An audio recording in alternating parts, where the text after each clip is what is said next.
Welcome back.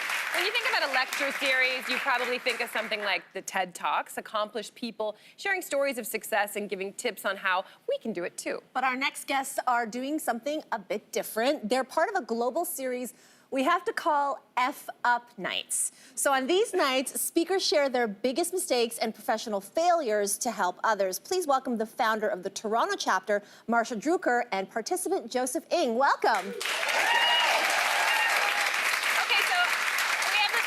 Talking about the name is obviously more than just a few letters strung together, and there's no denying that F-Up Nights has a very powerful ring. You get your people's attention right away. So explain to people what exactly are these nights all about? Yeah, for sure. So it's definitely an edgy name, and we're not just about bad words.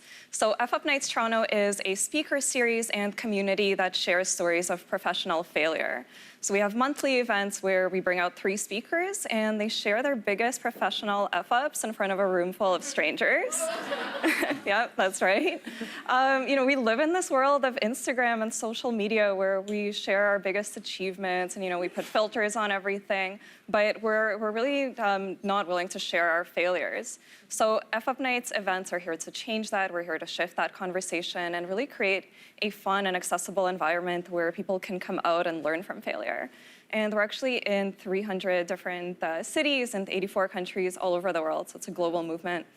So this is such an unfiltered idea. Like you mentioned Instagram, social media, where everybody puts a gloss on their lives. You're kind of taking that gloss off professionally, at least these speakers are. What inspired you to start the Toronto chapter?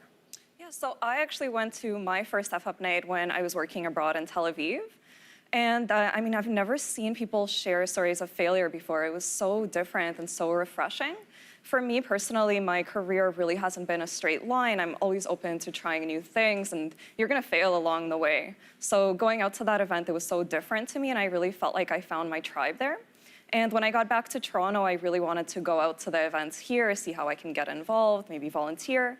And I was really shocked to find that it didn't exist here yet. And before this, I've actually never organized events. I've never done anything like it.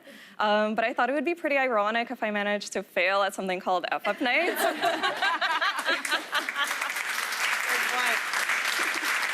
Okay, so Joseph, you're the CEO of Umoro, a successful apparel company, but you've also spoken at an F-Up Night. So I'm gonna guess there's a story here. We want to hear it. What happened? Yeah, so my big F-Up happened in 2016. At that time, we were primarily focused on our original product, the Umoro One, and we're doing really, really well. That was a water bottle? Yeah, that was that one. Yeah, and you did really well with that.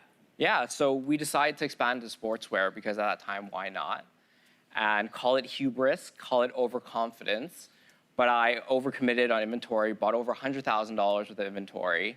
And it turns out fashion is tremendously more difficult than we had anticipated that time. And when we launched, absolutely none of it sold. None of it? None of it. Well, not none of it, but like very little of it. So you had $100,000 worth of inventory that wasn't moving. Yeah, and it's always been very difficult to recover since then. But in business, it's all about overcoming obstacles and challenges.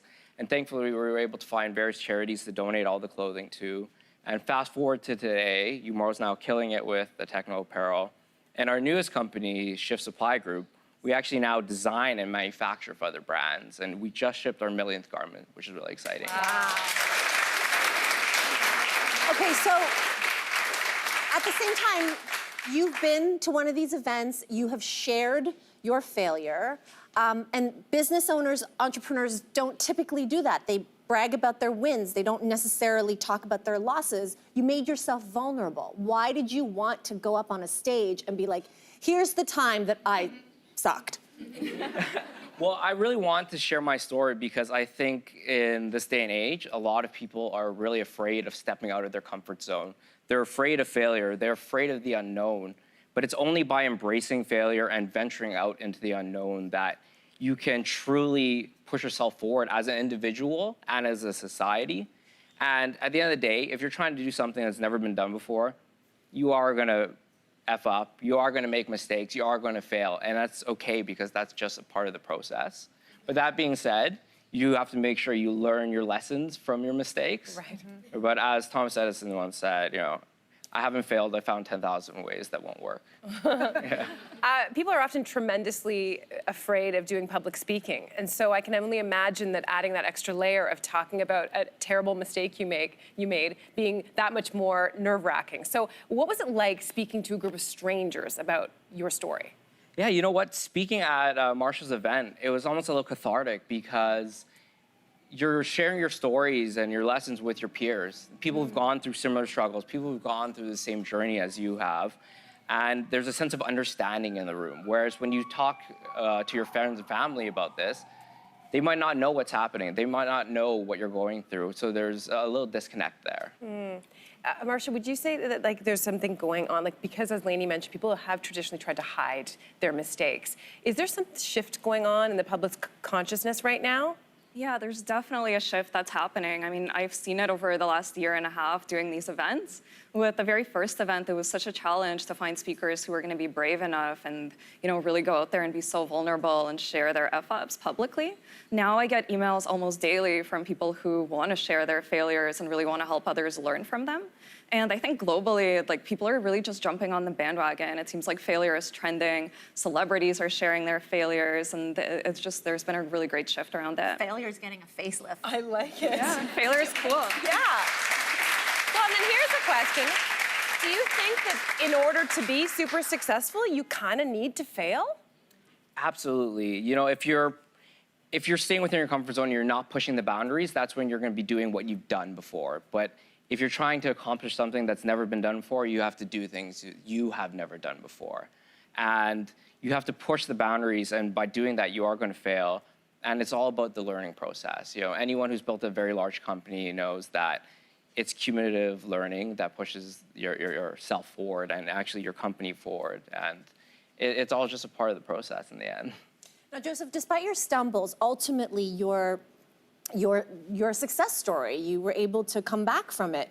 But let's say you're a gigantic tech company and you lose $100 billion in one day, which amounts to the biggest drop in the history of the stock market. Are there failures that you can't recover from? You know what? I think that it's very important to have a long-term vision, and having that helps you through any struggles. If you look at the world with a very short-term vision, every obstacle you're going to encounter is going to seem insurmountable, impossible to overcome, impossible to recover from. But if you look back to when you're a teen, I'm sure everyone has had some situation. Like a breakup. Yeah, they're like, I'm never getting over this. It's impossible. Yeah.